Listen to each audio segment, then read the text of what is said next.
Everyone, मेरा नाम है आरती। Welcome back. दोस्तों, आज मैं आप लोगों के साथ शेयर करने वाली हूँ अपना एक्सपीरियंस, जिसके थ्रू आपको मैं बताऊंगी कि आप जब हॉस्पिटल के लिए रेडी हो रहे हैं, अपनी डिलीवरी के लिए रेडी हो रहे हैं या फिर सी सेक्शन के लिए रेडी हो रहे हैं, तो उस दौरान आपको अपना हॉस्पिटल बैग रेडी करना है और उसमें क्या क्या सामान लेकर जाना है। जो मैं आप लोगों के साथ शेयर करूंगी उसमें मेरा रिसर्च भी शामिल है और मेरा एक्सपीरियंस भी शामिल है, तो आई होप ये आपके लिए काफ़ी हेल्पफुल होगा। लेकिन उसके पहले दो इम्पॉर्टेंट चीज़ें। पहली चीज़, अगर आप इस चैनल पे न्यू हैं तो मैं आपको बता दूं कि इस चैनल पे मैं प्रेगनेंसी चाइल्ड केयर से रिलेटेड वीडियोस अपलोड करती हूँ, जहाँ पे मैं अपना एक्सपीरियंस शेयर करती हूँ और यहाँ पे कोई ज्ञान का प्रवाह नहीं होता है, मैं प्योरली अपने एक्सपीरियंस शेयर करती हूँ। दूसरी बात, अगर आप मेल हैं और मेरा वीडियो देख रहे हैं इस समय, तो आई एम वेरी सॉरी, पर ये वीडियो आपके लिए नहीं है। बट हाँ, अगर आप अपनी पत्नी के लिए हॉस्पिटल बैग रेडी करना चाह रहे हैं या उसके लिए वीडियो देख रहे हैं, तो I am sure you can go head with this video. So let's start with the topic. मैंने काफ़ी याद करके, काफ़ी समय लेकर मैंने अपना ये जो पॉइंट है वो नोट डाउन किया है, ताकि कोई भी चीज़ मिस ना हो। एंड आई एम श्योर इसमें मैंने सब कुछ इंक्लूड कर दिया है। सबसे पहले जो लिस्ट है हम शेयर करेंगे वो है मम्मी के, जो न्यू मदर्स हैं वो उनके लिस्ट हम शेयर करेंगे कि आपको ज़रूरी चीज़ें क्या हैं जो आपको अपने हॉस्पिटल बैग में रखनी है। तो और उसके बाद बेबी का होगा। तो सबसे पहली चीज जो आपको ध्यान रखनी है, जितने भी पेपर्स हैं आपके पास वो आपको रखना है। अब पेपर्स में क्या क्या आएगा? पेपर्स में आएगा वो सारे डॉक्यूमेंट्स, वो सारे प्रिस्क्रिप्शंस डॉक्टर के, जो एक फाइल है वो आप रखेंगे। उसके साथ आपके सारे अल्ट्रासाउंड होंगे, उसके साथ सारे ब्लड टेस्ट होंगे। आपके जितने भी हॉस्पिटल के पेपर्स हैं वो एक जगह, एक थैली में आपको उसको रखना है, जिसके अंदर आपका मेडिकल इंश्योरेंस वगैरह जो भी रहेगा वो होगा, और साथ में एक आइडेंटिटी प्रूफ। आइडेंटिटी प्रूफ आपको शायद तब ना लगे जब आपने शुरुआत से लेके एंड तक एक ही हॉस्पिटल में सारा ट्रीटमेंट करवाया है, तो हो सकता है वहां पे ना लगे, बट आप रखिए। To keep yourself on the safe side आपको रखना चाहिए। तो तीन चीजें हो गई पेपर वर्क में। क्या? आपके हॉस्पिटल के प्रिस्क्रिप्शन, अल्ट्रासाउंड और आपका ब्लड टेस्ट वाला ये सारा पेपर्स हो गया। दूसरा, आपका मेडिकल इंश्योरेंस वगैरह सारा पेपर्स वो हो गया। और थर्ड थिंग इज आपका आइडेंटिटी प्रूफ के डॉक्यूमेंट। सिर्फ एक रखिए, सारे डॉक्यूमेंट्स लेके रखने की जरूरत नहीं है, या अगर आप उसका फोटोकॉपी भी रखते हैं तो भी वो बहुत है। दूसरी चीज पे आते हैं कपड़े। कपड़े में गाउन और अंडरगारमेंट्स। मैं आपको ये सजेस्ट करूंगी कि आप 2 गाउन रखिए, अगर ज़रूरत पड़े। अगर आप सरकारी अस्पताल में जा रहे हैं तो आपको गाउन की ज़रूरत पड़ेगी। अगर आप प्राइवेट हॉस्पिटल में जा रहे हैं तो हॉस्पिटल के नियम के हिसाब से हॉस्पिटल का अलग से कपड़ा होता है, तो वो आपको प्रोवाइड करेंगे। अगर आप प्राइवेट में जा रहे हैं तो मैं आपको सजेस्ट करूंगी कि ठीक है, आप अपने बैग में रखिए, पर हॉस्पिटल का कपड़ा पहनिएगा, क्योंकि शुरुआत के दौरान आपको बहुत ज़्यादा ब्लीडिंग होगी, कपड़े बहुत गंदे होते हैं। And who is going to clean it? Maid को बोल के आप धोकर फिर सुखाएंगे, फिर मतलब ये सब करने से बेटर है आप हॉस्पिटल का ही कपड़ा पहनिए, बहुत सही होगा। मैं लेकर गई थी अपने साथ 2 गाउन, लेकिन मैंने हॉस्पिटल का कपड़ा पहना। और आपको अंडरगारमेंट्स लगेंगे। And let me be very clear, आपको बहुत ज़्यादा, you will need a lot of extra underwears, क्योंकि बहुत गंदे होते हैं, बहुत गंदे होते हैं। ऐसे लोकल माल लेके रखिएगा कि आपने पहना और उसको फेंक दिया, पहना और उसको फेंक दिया, क्योंकि वो बहुत गंदे होते हैं। And who is going to clean it? तो मेरे केस में मुझे याद है मैंने 6 रखे थे और फिर वो सब एक एक करके फेंकने पड़े। और मतलब एक दिन में 2-2 फेंके जा रहे हैं, तो 2-2 3-3 फेंके जा रहे हैं, तो फिर मुझे मंगवाना पड़ा। Third thing, comfortable gowns, sorry comfortable footwear. आप जो यहाँ से पहन कर जाएंगे, अगर वही पहन सकते हैं तो अच्छी बात है। घर से ही एक ही फुटवेयर आप लेके जाइए, आपको बैग में एक्स्ट्रा एक लगेज और नहीं डालना पड़ेगा। तो आप एक कंफर्टेबल सा फुटवेयर आप पहनिए। अगर आपने कोई फैंसी फुटवेयर पहना है तो एक छोटा सा एक स्लीपर टाइप, जो काफ़ी कंफर्टेबल हो, जो स्लिपरी ना हो, ऐसा कुछ आप रखिए, comfortable footwear. Next is towel. एक अपने लिए तौलिया रखिए। छोटा रखना है या बड़ा रखना है ये अब डिपेंड करता है आपकी डॉक्टर से बात करने के बाद। कई हॉस्पिटल्स में ऐसा प्रावधान होता है कि नहला भी देते हैं सेकेंड डे या थर्ड डे, तो तो अगर उस केस में नहला देते हैं तो फिर आप भी आपको बड़ा टॉवल की ज़रूरत पड़ेगी। और मेरे केस में ऐसा था कि मॉर्निंग एंड इवनिंग जो है वो आया वहाँ पे जो होती है वो गर्म पानी लाती थी और पूरा बॉडी वो जो है वो उसे क्लीन करती है। उनके पास स्वच्छ टॉवल भी होते हैं। तो अगर ऐसा है तो आपको छोटे टॉवल की ज़रूरत पड़ेगी कि आप कभी बाथरूम जाए, मुंह धोया, आपने ब्रश किया तो आपको छोटा टॉवल लग जाएगा। तो टॉवल लेकिन आपको लेके जाना ज़रूरी है। Next thing is hospital grade heavy flow maternity pads and regular pads आपको लेके जाना है। मैं आपको बता दूं, अगर आपको नहीं पता है तो जो स्टार्टिंग के 2 दिन होंगे वो बहुत ज़्यादा फ्लो होता है, इतना ज़्यादा फ्लो होता है कि मैं क्या बताऊँ। आपके कपड़े भी गंदे होंगे, आपके अंडरगारमेंट्स भी सब बहुत गंदे होंगे। तो जो शुरुआत के जो फ्लो होता है उसको आपके रेगुलर पैड्स जो है वो कंट्रोल नहीं कर सकते हैं। तो हॉस्पिटल का एक अलग से मैटरनिटी पैड्स होता है, वो काफ़ी हेल्पफुल होते हैं। आप अपने डॉक्टर से इस बारे में ज़रूर आप डिस्कस करिएगा before going to your delivery कि हॉस्पिटल के जो मैटरनिटी पैड्स होते हैं वो कितने हेल्पफुल हैं, मुझे कितने लेके रखने हैं। तो आप एक पैकेट लेके रखिए और रेगुलर पैड्स भी थोड़े से लेकर रखिएगा, बाद में उसकी भी ज़रूरत पड़ेगी। नेक्स्ट चीज़ ब्रेस्ट पैड्स, ये मैं ज़रूर बताऊंगी और मुझे बहुत दुख हो रहा है, लेकिन हाँ मुझे ये चीज़ नहीं पता थी। बहुत सारे लोगों को नहीं पता होता है और मुझे भी इस बारे में कुछ जानकारी नहीं था। सेकेंड डे जो था मेरा वो बहुत ज़्यादा फ्लो होता था, दूध निकलता था और मेरे पूरे कपड़े गंदे हो जाते थे। मुझे ब्रेस्ट पैड्स के बारे में कुछ नहीं पता था, पर लकीली ऐसा था कि मैंने अपने बेबी जो होने वाली है उसके लिए मैंने मसलिन क्लोथ्स बहुत सारे लेके रख लिए थे। तो मैंने फिर उन्हें यूज़ किया। तो बहुत ज़्यादा फ्लो होता है और सबको नहीं होता है, लेकिन बहुत सारे लोगों को होता है।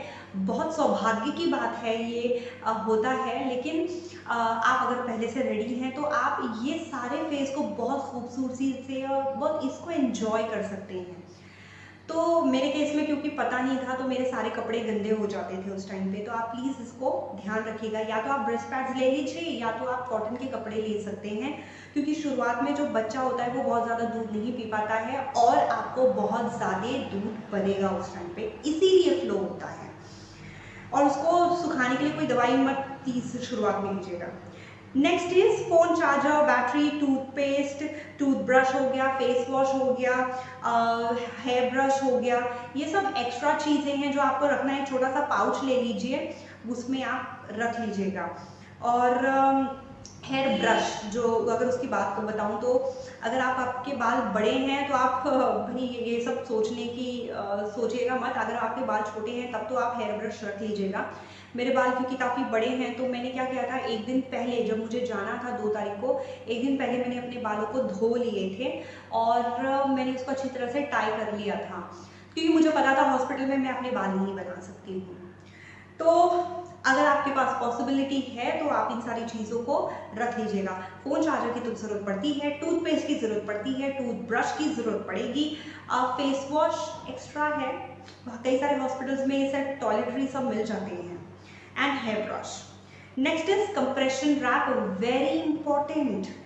ये मुझे भी नहीं पता था और हुआ ऐसा था कि मुझे घर से किसी को मंगवाना पड़ा था, किसी से। हमारे पास ब्रांडेड एक कंप्रेशन रैप था जो घर में कोई यूज़ करते थे, तो घर में रखा था। अब मुझे थोड़ी पता था कि इसकी ज़रूरत पड़ जाएगी भाई। तो वहाँ पे जब ऑपरेशन हुआ उसके नेक्स्ट डे जो था वो मॉर्निंग में कोई एक मार्केटिंग किसी कंपनी से वहाँ पे आया बंदा और सबके रूम में जा रहा था और वो इस तरह से वो बेच रहा था। तो भाई अब मजबूरी है, जिन लोगों के पास नहीं था उन लोगों को लेना पड़ा। तो मैंने नहीं लिया, हालांकि ले लेती तो एक्स्ट्रा हो जाता, तो मुझे किसी से मंगवाना पड़ा। अगर आपको पहले से पता है तो आप उसको लेकर रखिए। वो आपके पेट को शुरुआत से आपको इसको बांधना है, चाहे आपकी नॉर्मल डिलीवरी हो चाहे आपकी सिजेरियन हो, पेट को आपको बांध के रखना है, तभी आपका पेट जो है वो पचकेगा अंदर से, नहीं तो वो थुलथुला रह जाएगा। तो कंप्रेशन रैप भी आपके लिए ज़रूरी है। अब आप बात करते हैं बेबी की। बेबी के लिए आपको क्या क्या चीज़ों की ज़रूरत पड़ेगी। कपड़े तो ज़रूरत पड़ती है, कई सारे लोगों के यहाँ पे ऐसा होता है कि जब बच्चा पैदा होता है तब जाके सामान खरीदते हैं। भाई हमारे केस में ऐसा था कि मैं और मेरे हस्बैंड हॉस्पिटल जाने वाले थे और कोई एक्स्ट्रा नहीं था जो जाके हॉस्पिटल से मतलब बगल से सारी शॉपिंग करके आए। इनफैक्ट ये भी चीज़ मेरे दिमाग में आई कि अगर पहले से लेके रखेंगे तो हम उसको धोकर धूप में उसको सुखा सकते हैं। इसीलिए मैंने पहले से लेकर रख लिया था। तो आउटफिट्स रखिएगा आप 4-5 रख लीजिएगा, क्योंकि आपको 3 या 4 दिन वहाँ पे रहना पड़ सकता है।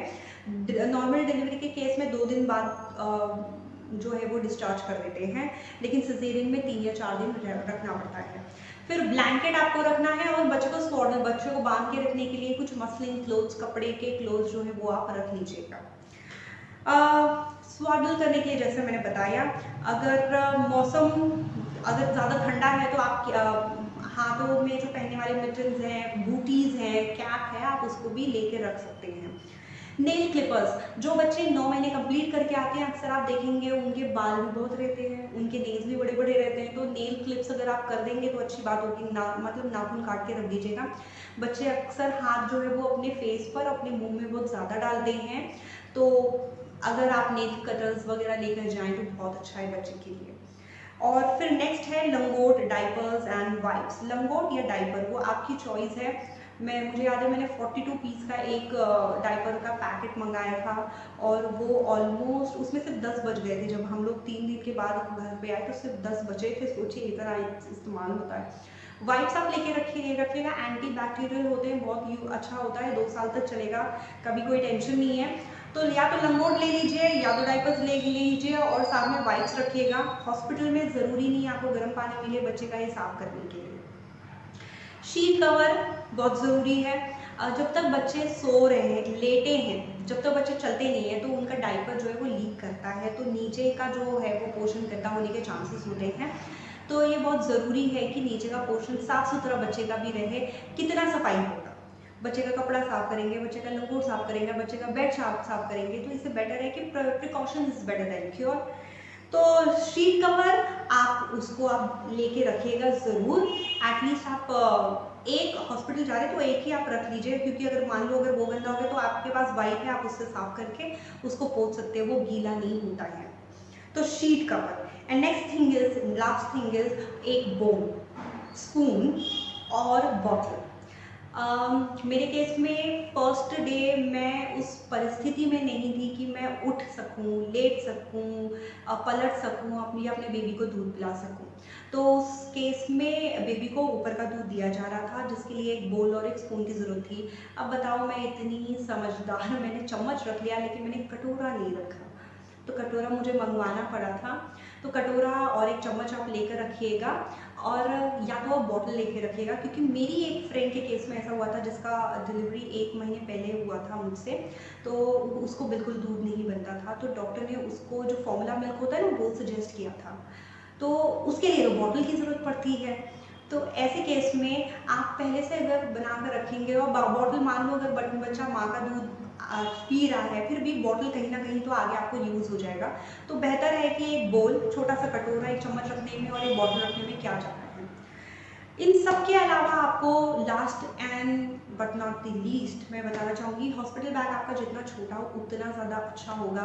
हॉस्पिटल में बहुत ज़रूरी है कि आप माँ जो है, होने वाली माँ, वो अपने पर ध्यान दे, और उनके साथ जो उनका केयर टेकर है वो, हॉस्पिटल की फॉर्मेलिटीज़ और भाग दौड़ इतना होता है ना कि उनको ये सामान उठाने का जो टेंशन है उसको ये मत दीजिएगा, क्योंकि अल्टीमेटली जब आप एक बार लेबर रूम में गए या ऑपरेशन थिएटर में गए तो उसके बाद सब कुछ वो जो केयर टेकर है उनको हैंडल करना है।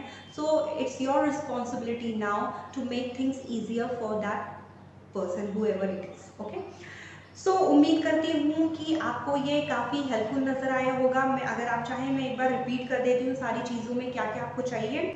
माँ के लिए सारे पेपर्स, जिसमें हॉस्पिटल के सारे पेपर्स होंगे, medical insurance papers, identity proofs, gown and a lot of extra underwears, comfortable footwear होगा, टॉवल होगा, हेवी फ्लो मैटरनिटी पैड्स जो हॉस्पिटल्स में मिलते हैं, रेगुलर पैड्स भी आपको रखना है, breast pads very important, phone charger, toothbrush, toothpaste, face wash, hair brush, compression wrap. कुछ लोग काजल, लिपस्टिक वगैरह ये सब पैक में रखते हैं, भैया क्यों, वहाँ पे आपको इतना मौका नहीं मिलेगा, वो परिस्थिति नहीं होगी, वो हालत नहीं होगी आपकी। आउटफिट्स बच्चे के लिए, outfit blanket, cap, booties, mittens, मतलब मौसम के अनुसार स्वागल करने के लिए, बच्चे को रैप करने के लिए कपड़े, कॉटन के कपड़े आप जितना रखेंगे उतना अच्छा है। और एक चीज़ मैं अपने अनुभव से आपको बताना चाहूँगी, कई सारे बच्चों को घमौरियाँ हो जाती हैं। अगर आप बच्चे को ऐसे कपड़े पहनाएं जो पसीना अब्जॉर्ब कर ले, तो बच्चे को घमौरी नहीं होगी। जो ये पोर्शन होता है हमारा, ये गर्दन वर्दन जो इस तरह से चिपकते हैं, यहाँ पे मेक श्योर कि कॉटन के कपड़े हों जो पोंछ ले, पानी जो जो पसीना है वो उसको अब्जॉर्ब कर ले, तो घमौरियाँ नहीं होंगी। तो बच्चे को आप कपड़े जो भी पहना रहे हैं, इस बात का ध्यान रखें कि एक तो वो साफ सुथरे हों, और दूसरा वो पसीना अगर कुछ हो रहा है तो वो अब्जॉर्ब कर लें। ठंडी का मौसम है तो उन्हें प्रॉपर क्लोथिंग उस हिसाब से आप पहनाएं। और नेल क्लिपर्स, भाई जैसे कि मैंने बताया कि फेस पे बहुत हाथ लगाते हैं, बच्चा मुंह में हाथ सारा डाल देता है, तो ज़रूरी है उनके नेल्स शुरुआत में ही क्लिप कर दिए जाएं, क्योंकि एक बार चोट लग जाएगा बच्चे को तो वो अच्छी बात नहीं है। लंगोट डाइपर्स या आपकी प्रेफरेंस है, लेकिन वाइप्स अगर आप रखेंगे तो बहुत ज़रूरी है। शीट कवर्स और बोल, स्पून या फिर बॉल।